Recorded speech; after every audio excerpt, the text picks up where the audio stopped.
me. Yeah, it's going to be good. I'll give you the other day. Your experience. I am a professional. Exactly. Yeah. Actually, what's his name? Yono didn't train you? Or I haven't run Yono. Yeah, I've got his number here. I'll call him. Yeah, whenever, you know. I'd love to see if we can get some footage or some photos. Oh. Yeah. He's got everything. He's got tons. Fantastic, yeah. And because he's making another film now. Yeah. Alright, so just to get, passion and fired up, can you tell us about Puskás the player? What was Puskás the player? Puskás was a character which one from the beginning, and he's a born leader, because I knew everything about the ground when the young boys played, and he was a leader there. But that time they couldn't afford, a shoes or a football. What they did, from a socks or something, put together all the rags, and that was the ground. That's how they played. Can I just interrupt? Do you mind if we get the music turned off? Oh yeah, sure, I'm happy to do that. I think. Yeah. So, where is the music? the music's coming through the roof. I just realised it was a distraction for the building the background. Yeah, we don't want that. Yeah. So can you tell me, to start with, not now, but start with how he was a powerhouse, he was a left foot, so if you had to say in 30 seconds how good he was, you'd say he was the best of all, that before Puskás no one was better, after Puskás, Maradona, or whatever you yeah, so Not yet. yeah, No, he's he's not. good, yeah. But that kind of where he sits in history as football, we'd like to have someone who played against him and knew him say how good he was. That's basically the first thing I'll So say. adjust the microphone to tone a little bit here. Yeah. Did you test that? 1, 2, 3. Oh, it's working. Is it working? 1, 2, 3. Good. Okay. Yeah, perfect. Thank you. Yeah. Yes. So tell us, Des, tell us. I just can tell you a couple of things about Puskás, which my experience, because I knew him, how many, maybe 60, more than 60 years. And wherever you can go and you mention his name, we're talking about prime ministers, Hungary, or Churchill, or Roosevelt, or Stalin. A lot of people don't know. But the whole world, Puskás, when you mention the name, you couldn't go any part of the world, any corner, when they mentioning Puskás. Puskás was unbelievable. What a character, and what a lovely, personal, warm guy. Financially, he never was interested in the money. He loved a friend, and his managers, I knew, from him, he made a fortune out of him. He had 3 hotels in Alicante in Spain, and what he was capable to do it, when was the revolution, after just talking the revolution, and we met up in Vienna, and he put on about 10 or 12 kilos. And when he got the job in Real Madrid, and the coach of the Real Madrid, what he said, these guys couldn't kick the ball. But Öcsi, we call the nickname Öcsi, he done at a tremendous hard work to lose 12 kilo. He put around him a plastic coat, run, and he came fit again. And that's not stories. stories.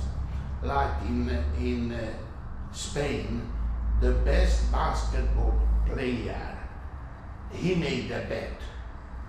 You know, middle of the basketball stadium, he made a bet. I bet you from 10 kick, 5 I kick from the middle of the court to the basket, a soccer ball. And they say that bully. Anyway, they went down and they said, I have a couple of tries before, and he had a couple. And what do you think? From 10 kicks, 7 he kicked in the basket. You know, and that's similar things happen to when Kickley he kicked a free kick and was goal. And the umpire said, the referee, he was too kick, start again. And he said, you bugger, I kicked the ball exactly the same corner where was the goal. And he did it. You know, and that's the same in Hungary, jumping one to another and walking the street, and generals walking, and that time he just had a officer in the army, but he was always leisure, not like a real soldiers. And the generals say to him, why didn't you salute? He said, why should I salute? You know, I am a general. You know, in the Hungarian army, many generals, Puskás only one. You know what? That was him. And I can tell you a lot of stories. You Keep know. going, that's great. When he came back from England, and what do you think? The first time in 90 years, beat the English national team in Wembley, that little country, you know, and who started the whole football history, England, and they beat them 6-3 and 7-1 in Hungary. You know, that was big.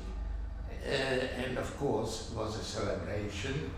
I think that was in some of the dates, you know, maybe I will not remember exactly the date because I'm 85 years old, and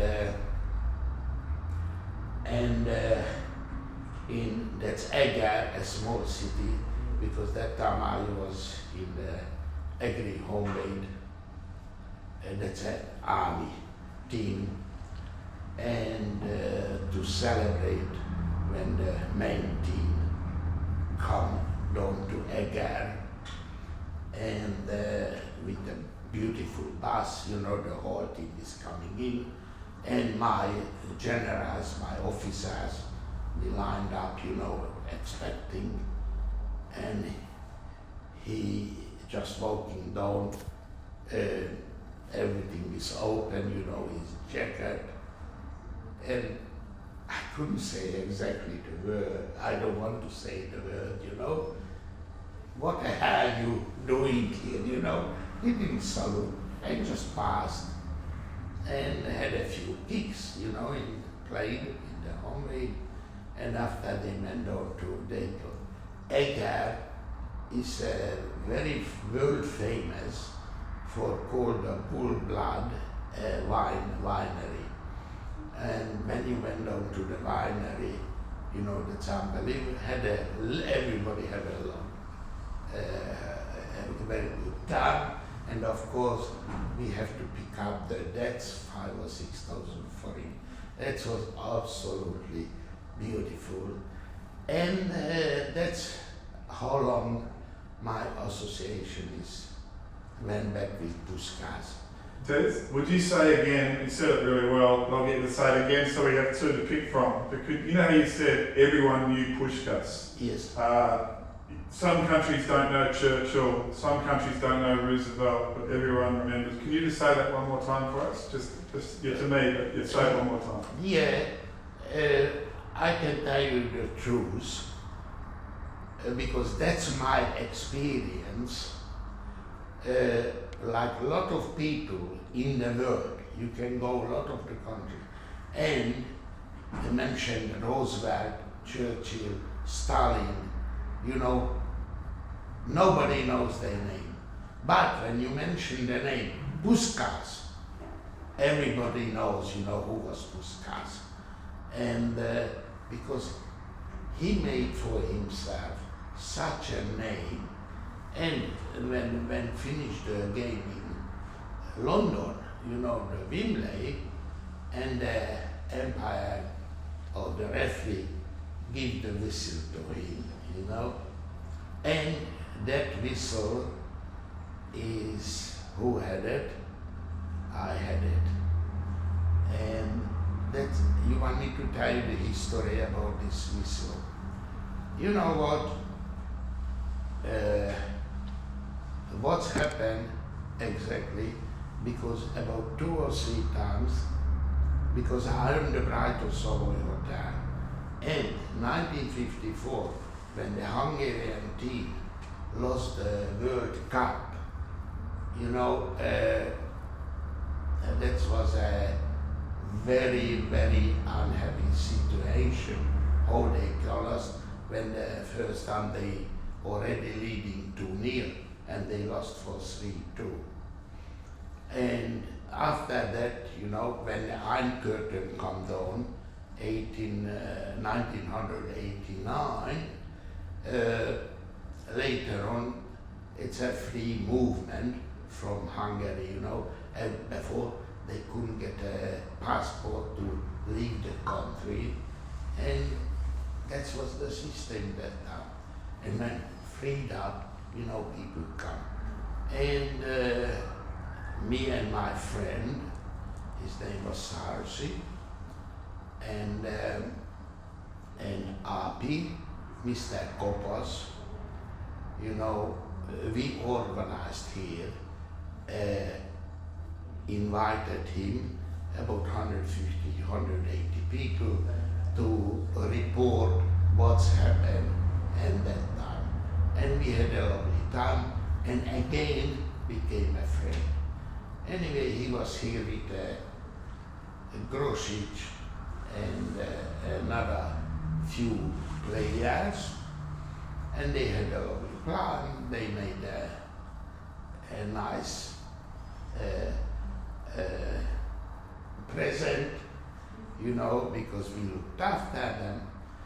And later on, another Hungarian brother, when Puskás finished in Madrid, finished in Egypt and finished in Greece for the playing and coaching, because he was successful everywhere. You know, in Greece, when he coached Bebekakis, and very hard for me to say it, you know, if they win the championship, if they win the European Cup, and they win everything, they offered him everything, but that's the same things happen here in Melbourne. Anyway, when one of the Hungarian friends offered him, Öcsi, come to Melbourne, we're making a Puskás Academy, and you will be teaching the boys for soccer. About 300 or 400 kids, very successful, and that guy's collected all the money, offered him $100,000 a year, and he get absolutely nothing. 3 months later,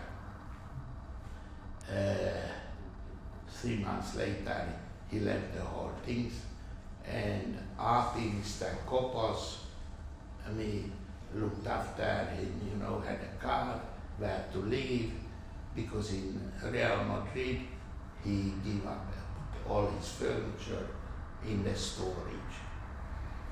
And he came here. Anyway, after 3 months he was very good. Of course, we came together and said, Ange, please come on, we have a lunch. But he was depressed, he was very down. And we went to Marius down here in the little, not a little, a restaurant. We sitting in the corner, you couldn't believe it. Somebody came over, one of the reporters, they said, you are Mr. Puskas. Yes, I am. And you know, I was in London, the 60s, and it was good for you, couldn't go anywhere. You hiding in the corner, everybody recognized you. And that time I say to Ange, listen to me. In 1957, when I came to Australia, I saw a lot of things, everybody's financial right. And in Hungary, I had a high position. And when you come down here and you are nobody, language difficulties, everything. And very quickly I want to make money because I have to look after family, my mother, and tried everything. And I went up to Kuma in the snowy. There was a disaster. I lost the money. I paid back everybody, everything. And my late uncle said to me, listen, if you couldn't make a living in Melbourne, you commit suicide. That's not this way, but that's how my uncle said. I said, Ange, with your name, I'm sure you will be all right. And pure luck, that time, the president of the Hellas, his name is Jack, the Marathon Food, that's his company, he's made a 80th birthday for his father. And I say to him, listen, because I was involved in soccer here, the hockey of Melbourne, you know, in the first 20 years. And I say, listen, Jack, I got some news for you. I got somebody here who can coach the South Melbourne Hellas. Who? When I mentioned Puskás, he was unbelievable. And of course, the rest is history. He hired Puskás, 60,000 a year, and he done it a good job. He told them if they win the Victoria Championship, if they win the Australian Championship, you getting this and that. And I shouldn't say. Say it. No, and I think the club still owe him about $60,000 or $70,000, which one they never paid. Anyway, here is another thing. You know, Jack is want to make a business in Hungary. They made a business, set it up a beautiful dim sims factory, everything. They offered him for 10% of the business and everything. But later on, in the end, Jack is offered him, I think, about $5,000, and Puskás said to get lost, didn't take any money. Anyway, every birthday, the 60s, the 65, the 70s, I was involved, you know, I done it for him. And in the last, the president of the Real Madrid,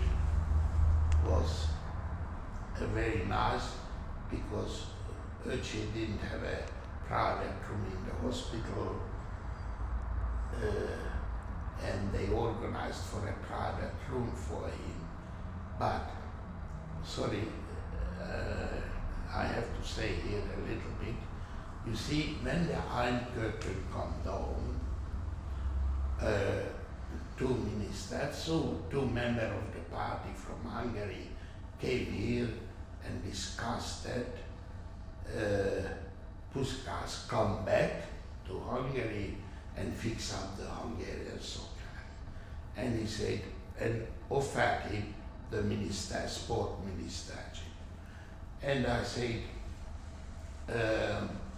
urging first, then he said, all right, I'm going back in one condition, my way or the highway.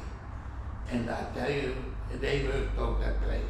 That plane, that time, Ange worked out that plan. I want to have 4 guys. His name is Hidekuti Tsutsu Bosi, you know, who is going around in Hungary and picking up for me 80 boys. And the first year I won 40, and last 2-3 years, you know, I got 20 or 24 boys. And that was his plan, and he promised, you know, between 3 and 5 years, he fixing up the whole things. And after when Ange went back, and because I played card with him 2 or 3 times a week, and we had a lovely time, and he loved his food, you know, and in the little restaurant in Epples, it was that time Mondo, and we had there a Russian-Hungarian girl. His name was Ala Bajor, and she was a fantastic cook, and she made 4 or 5 kilo pork leg, you know, for this, and unbelievable. And we sit down with Kopasapi and Ange, and he was very happy when he had his switch, you know, had an apron around his neck, and for 3-4 hours we lunch. And when he had his spritz, the spritz is 2 parts of soda water and 1 part of wine, and all afternoon. And that was his headquarters there, because the TAB was not very far, because 2 things. If he had his play cards and the TAB, he was the happiest in the world. And after when he went back and he said to me, I got nothing to give you, but I got something here which I want to give you. Here is this whistle, and that's for you remember me. And that was the whistle in 1953 when they played in Wembley and the referee gave it to him. And I had this whistle, you know what, I just looked at it there. I put it in drawer and I forget everything. 2 years ago, I think, we was in Hungary and I played cards, and because I love to play cards. And one of the guys named Tom Karpati, and he's a collector. Everything, famous sportsmen, ballet dancers, athletics, soccer, you know. And when I went through his collection, I said to him, Tom, you know what I got? I remember. I think I still got a whistle from this and this. And he gets excited. Dad, give it to me. I give it to him when he came to Melbourne. And this guy is made such a big things out of this whistle. He wrote a book, and he organized in Hungary one of the best artists who designed a glass door for this. And in the Hungarian ambassadors, everybody, when I presented, and actually Les Mary, who invited me in Canberra in the consulate. We had about 180 or 200 people, and I have to report about the history of the whistle. And that whistle, now it's lying in this glass statue, and when they opened it last year, I was invited, I couldn't go because my health. With this whistle, opened the new stadium, 600,000 or 800,000 people saw it in the television and direct telecast. And at the same time they're going around in Hungary, and that's in the museum, and this whistle. It's fantastic, Dezso. I'm going to get you, because that's such a good part of the story, and I'm going to try to get you to tighten it. So if you can say, an amazing thing that happened was that Puskas gives to me the 6-3 whistle, the whistle from 6-3 at Wembley. He gave that to me, he handed it over to me, and he gave it to me.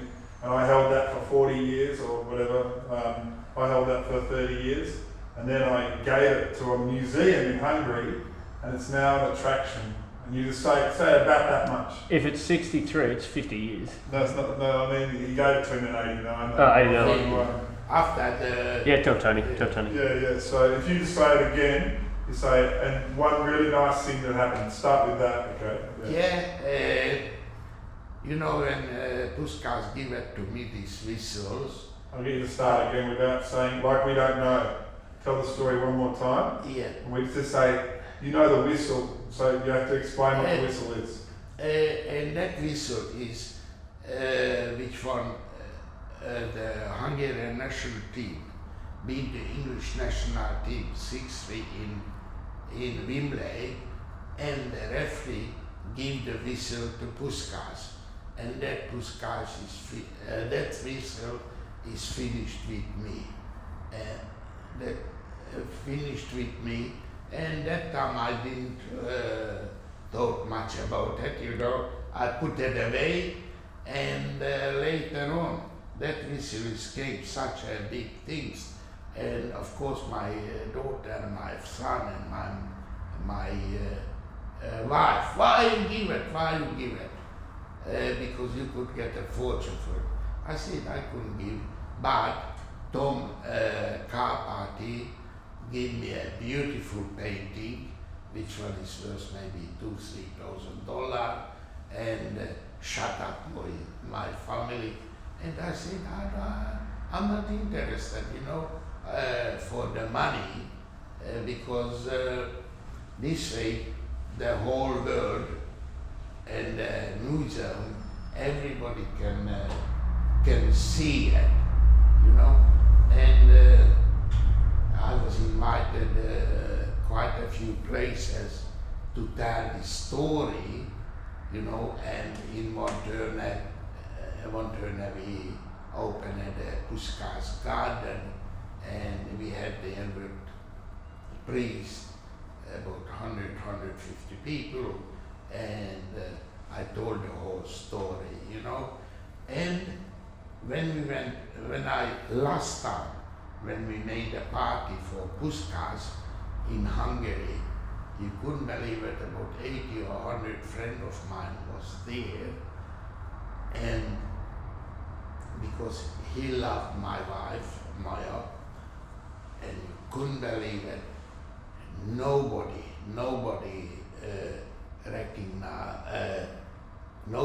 recognized all the Maya recognized about 2 or 3 minutes. And why he wasn't get a job in Hungary, the sport ministry job, because already he was Alzheimer's. He was already mixed up. And I think you can use a lot of things for my album, and I don't know if you, because you had a copy, all the pages, what is wrote about the whistle, Yeah. how I presented, and what they did to this, and I think the books is very successful. The first time they sold already 5,000 or 6,000 books, and everything, and I got so many phone calls and talked about it. That's great. We Just maybe get a grab of the actual handing over of the whistle. Yeah, Even if it wasn't okay. important. Can you take us back to your house and what happened on that day? So Puskas comes in, he's just maybe having dinner or something. He says, "Hey, I got something for you." You tell us that story, okay? How that happened, we played cards, but Uchi, that's given to me. I got a picture here. Just don't talk about that because we won't be seeing that. Just take us back and tell us. I know you've already told us, so you're Yes. telling us again. And you Yes. tell us about how Urchi gave you the whistle. That time Uchi was, he's a humble man. He's not who I am or something. And like a little pussycat, like very humble, very nicely. And he said, "Des, I couldn't give you anything, all the things what you done for me here in the last 3 or 4 years, because we play card, we play, and we eat together and everything, and that's all what I can give it to you for the present." And what was it? That was the whistle, which one the referee used that for the 60. You know what's happening in middle. Yeah, that's good. We've got that middle bit there. And how did that make you feel? That time, I tell you honestly, I didn't thought about it because, I am a type of guy in the last 60 years, sometime already from Vienna, New Australians is knows I don't know how they knows my phone number. If they coming here, give me a job, I look after them, and like the present moment, I still got 2 soccer players, and one of them who played for Hellas, and another one who played for the Hungarian team, the Melbourne. They still working for me.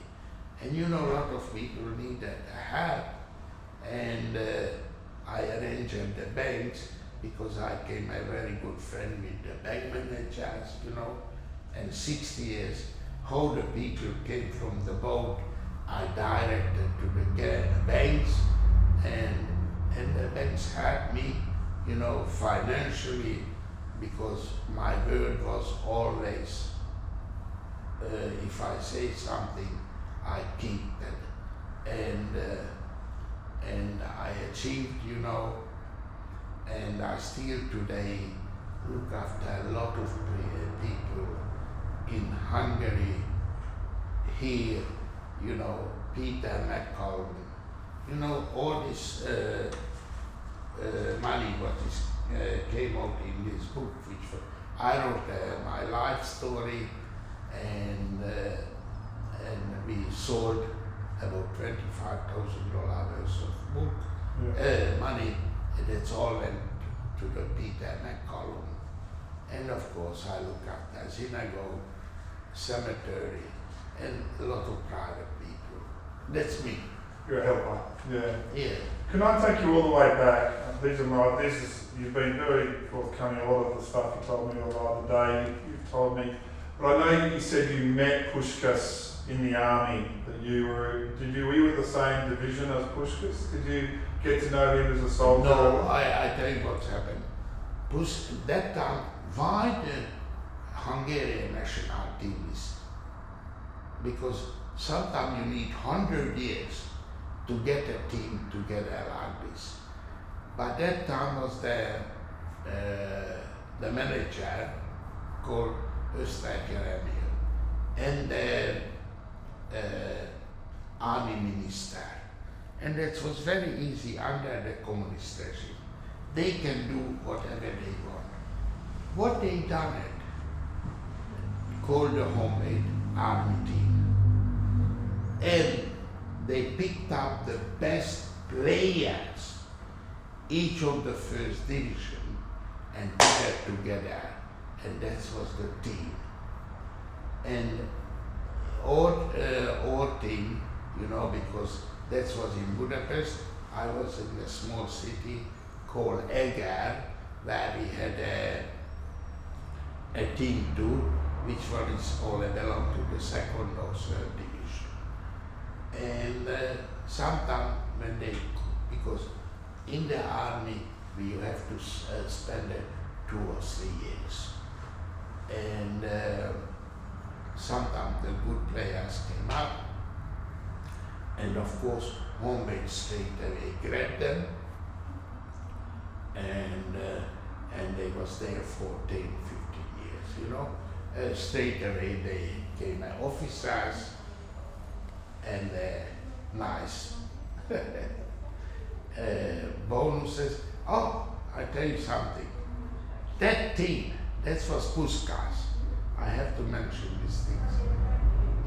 Sometimes they played and they say the boys need a little extra money for the lemonade. That was just it. And the team is losing 2-0. And before, they say to the manager, we want a little extra. The team is losing 2-0. Half time, Puskás going to the Österreich for the manager, a little lemonade. Anyway, they got the lemonade. Puskás went in the team. 2-2! Straight away 3-2. That was him. So he was good enough to control that sort of. He controlled everybody, the whole team. Because that time when they went to before the Iron Curtain, you understand what's the Iron Curtain? The Eastern country, and they wasn't to do anything. But when they went to out, they was allowed to, because Puskás organized everything, black marketing, to nylon sock, watch, all these things, and took it back to Hungary, and they sold it and they got extra money. And when the Puskás teams came, if the, how you call them, when you come into the country and checking your customs, and the customs come up, I said, what the? Forget, get out from here! And they didn't touch anybody's suitcases. That was Puskás. I heard the water polo guys said they built little things in their cars to get watches in and stuff. Did Puskas tell you that he smuggled, he had little compartments? Yeah, of course. All of them smuggled. All of them. That time. And they had already, how you call them, the guys had to give it to him, and they sold, and they got the money. That was extras. Listen, the officials closed their eyes for them. And that was very simple. That was the system. Did you ever go on the field with Puskas? Yes, Tell us. that was in 1954, I think. At that time I was already injured, and but we grabbed each other and we loved each other. That's the same like in Vienna when he came here, and you can see it. Have a look in my pictures when he had me in the kitchen, and he was with staff, he was with me, because at that time I had a chicken farm, and he came with me to the chicken farm because one of the managers, I had a Greek, and for him, when I say, and Puskás helped me to grading the eggs, because that type of, and in Hungary, when we went back, was direct and TV interview, and Apikopas, his wife, me, my wife, George Karpati, the three-time water polo champion. He's a legend because 1956, when the water polo match was here with the Hungarians and the Russians and the blood in the pool, somebody who knows the story about, we was together, and there was a report about in Australia and the background, how we met, and Mr. Vitroy, I think that time was about 2 or 3 hours of interview and direct telecast in Hungary. And I tell you honestly, I don't remember how many more. Tell us again about being on the field with Puskas. What struck you about how good he was when you were on the field? Listen, he can play with the ball with his leg, but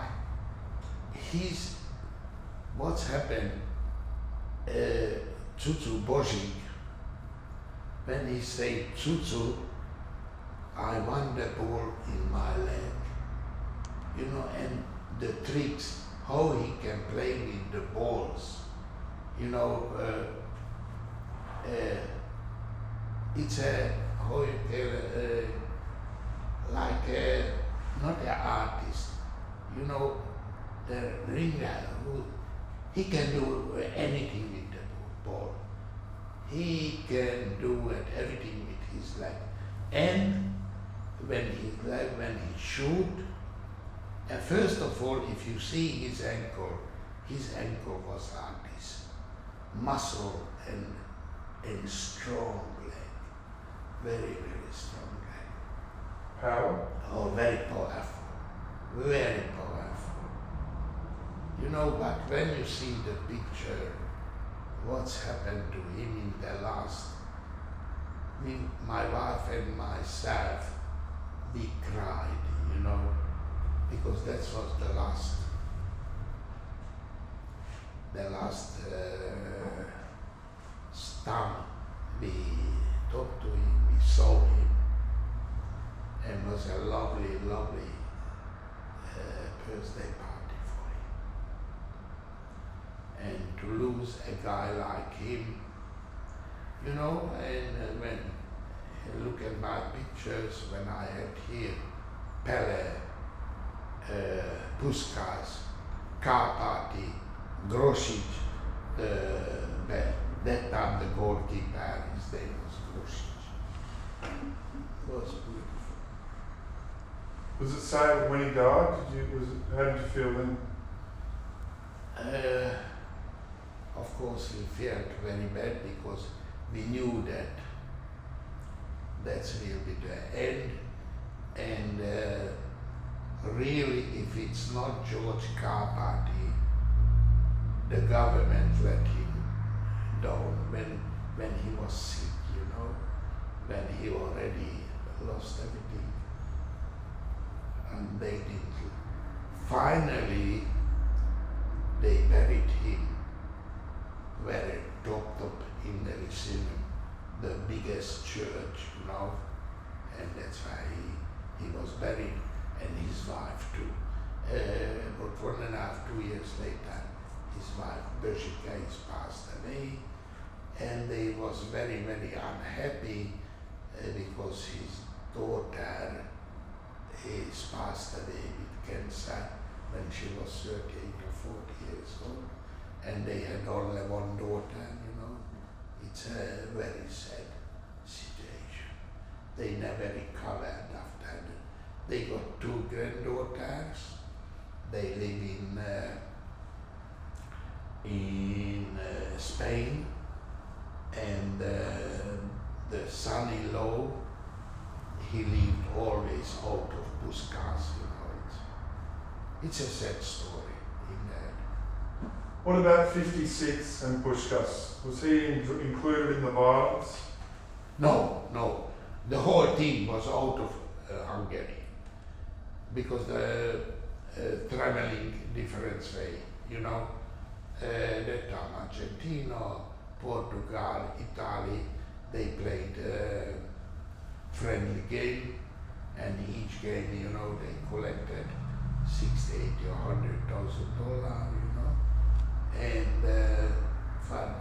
and they never went back because they refused to go back. Some of the players went back, you know, and they did, but all the players who didn't go back, they already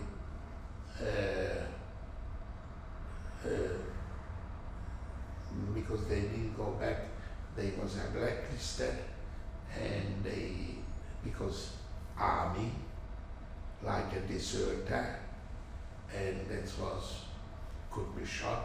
If they going back later, that was a very, very dangerous thing.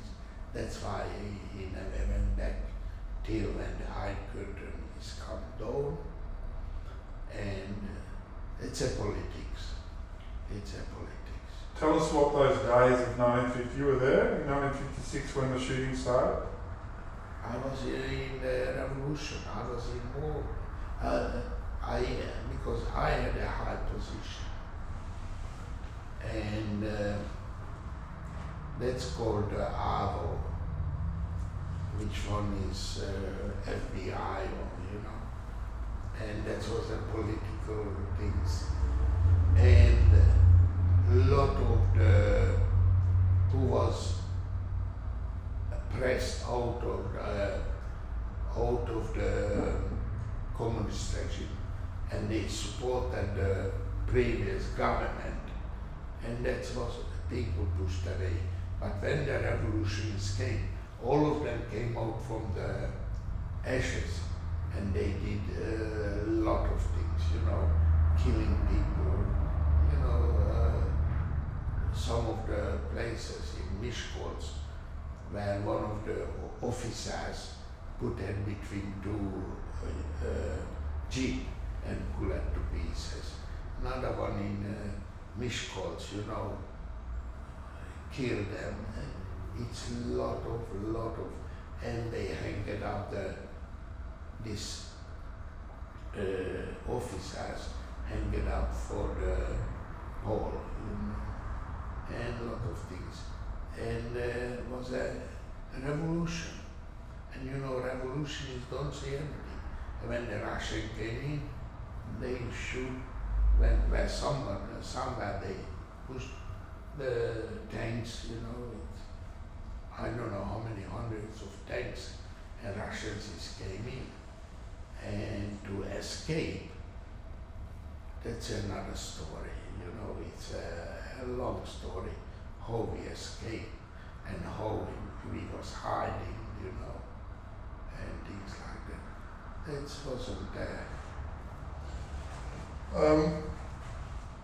So we've got Can you say what sort of a soldier was Puskas? I know you've already said it once. I'll get you to say it again. What sort of a soldier was Puskas?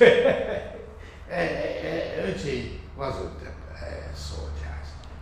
They, you know, in these officers and with big one, they never was a soldier. Just they went in to pick up their pocket. You see, I was involved in Ange, where we had the best water polo players, world champions, swimmers. They just namely had officers, and they just came in every month, pick up their pays. They wasn't soldiers. So tell us about the saluting. And Tell us about the salute again. oh, the salute, you know, the general going in the main street in Budapest, you know, but Ange, Mr. Puskás, you know, never, because the soldiers, when he's going out in the street, they have to button up and have to be shown. Shoes is polished, everything have to be look good. You understand? But Ange walking when a big coat on it, open, you know, because they free, and general say to him, why didn't you salute? Who are you? I am a general. And I'm Puskás. You know what? Many generals in the Hungarian army, but Puskás only one in the world. That's what's him. And what's so fun? That is such a good story. I love We that can't laugh story. while you're telling it. You have to wait until you finish. I have to wait until you finish telling your story before I can laugh at it, but I love We it. were laughing throughout and stuff. Yeah. Yeah. So So tell us good. about Puskas and money. Money wasn't. If you see, like today, Pele is a multi-millionaire. Today the soccer players making a fortune. Puskás made a fortune in his time. But the money like this, like you put everything, anybody came when he had a restaurant, when he had a small goods factory in Spain. Everybody, and that's the same like today. Everybody making money out of him. You know, in Budapest, check the marathon food. Puskás organized everything to get a permit, get the land in Santander, that's the name is the factory. They for fantastic well. Puskás didn't get it. They got a Puskás beer. They got a Puskás everywhere in Budapest. You know the sign, Puskás this, Puskás that. Never get it. Because he wasn't interested. He was a bohemian. You know, longest he have is he can play card, he can walk to the TAB, and you know what? He had his his restaurant in Budapest. And when we walked in, they got his tables, and they knows what to eat, you know, and they gula-based soup. You know what's a gula-based soup? It's spicy, everything. He was the happiest guy in the world. And he wasn't interested. The money, always somebody else, you know, who looked after him. Here in Australia, Api, Kopasapi, me, we who looked after it. In Budapest, George Carpati organized him for him a home, organized him everything to live comfortable. What about his family? What was Puskas like with family? He looked after his family too. All the family used his before the revolution. The families used his finance, his power. Later on, when he went back, it was the same. You know, he was a good husband. He was the type of guy. Was he loving with his family? Oh yes. Oh. His wife, Birgitte, was everything in the world. And she could handle him too. You know, I can say that one of the guys who never cheated his wife. Never. He loved Birgitte, you know, that was her name. And they, good and bad time, they was supported each other like that. When he was at Real Madrid, did you follow him, his career? Were you a fan? I watched because I came to Australia and the first 10 years I have to establish myself. I worked in 3 jobs, and actually this morning I say to one of the girls here, somebody complaining because working 7 days and how many years, the dairy farmers. And I said, listen, it's normal. When I came to the country, I want to be somebody. In the morning I was in the slaughterhouse or the butchery till 2-3 o'clock, piecework. In the evening I was in Marius, a cook, chef, kitchen butcher, cleaning everything. Sunday I was a relief chef in Somerley private hotel in Hawthorne, you know. And for 3.5 years I didn't have a girlfriend, you know, because I have to look after everything. And night time, plus I was a night porter too, you know, in a boarding house. This was normal. And have a look. I'm 85 and I'm here 7 days a week. Every day I'm coming in because that's my life. What about the